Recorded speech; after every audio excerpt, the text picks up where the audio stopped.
said 5 years in the making. Yes. Is that sort of the filming part or the financing part? Or, I mean, like, it's everything from concept to now. Literally when the idea appeared in my head to what you're seeing on this screen. I mean, I had this idea even before 5 years. But about 5 years ago, literally right now, I had written a 10-page treatment, which is like a 10-page story synopsis of what the story would look like. And I took that to a writer, a Hollywood writer, and then she helped me develop that into a more full synopsis of treatment and then eventually a script. And then from there, I went through 6 writers and 3 directors, and we kept on developing the entire time. We've been through at least 40 or 50 drafts of the script by the time you see something on screen. So it's a long process, you have to develop the script, but you also have to raise the financing. The financing actually was relatively, in Hollywood terms, was relatively quick. We raised most of the financing in about a year and a half. The bulk of the financing in a year and a half to 2 years. So. Two more. We have time for 2 more questions. Yes? According to your professional point of view, which name is better, or say a more symbolic for the island? Which name, Taiwan or Formosa? I always defer to the Taiwanese people when it comes to questions like that. I feel very strongly that the Taiwanese people should have a say in their future, and that includes their own name. So I feel very strongly that the Taiwanese people should, whatever they decide, whatever they decide to do for their future, I believe very strongly in self-determination.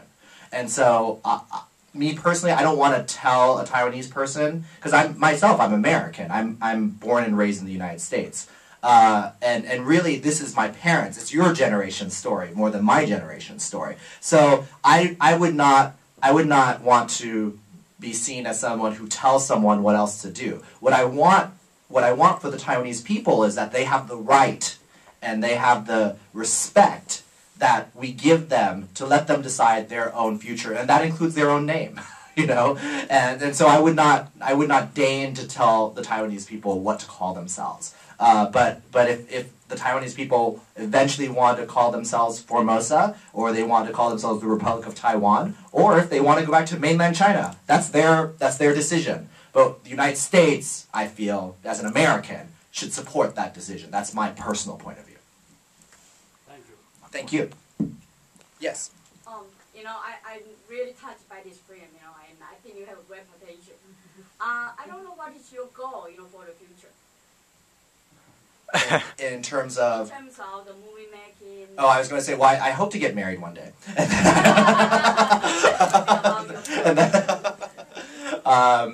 No, in terms of movie making, I'm looking at a number of film projects right now. I'm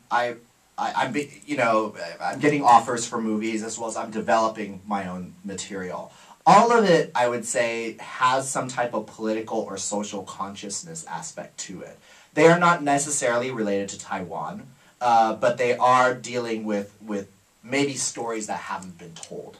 I'm always looking for stories that haven't been told to a wider audience, but I feel need to be told, and this is one of them, obviously. This is a story I obviously feel very strongly needed to be told. And so I'm always someone who, I'm Asian American, and I'm an actor, writer, producer. So there just aren't a lot of roles for people like me. There's just not, for us. It's a very challenging environment. But the one thing I did discover through this process is that Hollywood does not care about the color of your skin. The only thing Hollywood cares about is the color green, i.e. money. And if you can prove that you can raise money and people will go see your movies, they don't care. Like, I'm sure you all know who the biggest movie star in the world is. Does anybody know? Who is the one movie star, no matter who he is, no matter what movie he does, it's a hit? I would say it's Will Smith. Will Smith, no matter what movie he's in, he can get things made, right? Hollywood doesn't care that he's African American. All they care is that he makes money. And he makes big money for the studios. And he works very hard for that. But once again, he's transcended the race barrier. And I think that's, if we as Asian Americans want to make it in this business, so we have to do that for ourselves. We have to create models, and we have to create films that people, the general audience, wants to see. And I hope that the general audience wants to see this movie. I feel like the numbers are showing that, and the response we're getting shows that you know, this is a movie very much made for a general market, even though for obvious reasons the Taiwanese and Taiwanese American community has really come out to support this film, which we really appreciate.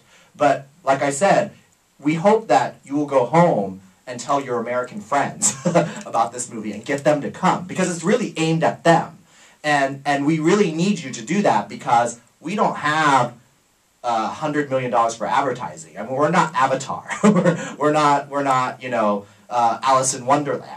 You know, we don't have. You're not going to see commercials on television. You're not going to see billboards, because Formosa Betrayed just doesn't have. You know, we don't have that type of budget, and so everything depends on word of mouth, and so. Honestly, I encourage you, please bring 5 friends to the theater, because that's how we will stay in this movie theater and in all the other movie theaters, is if you tell people to go out there and get people to go. If there's no more questions, I want to say thank you again for coming. I really appreciate it, and yeah, thank you very much.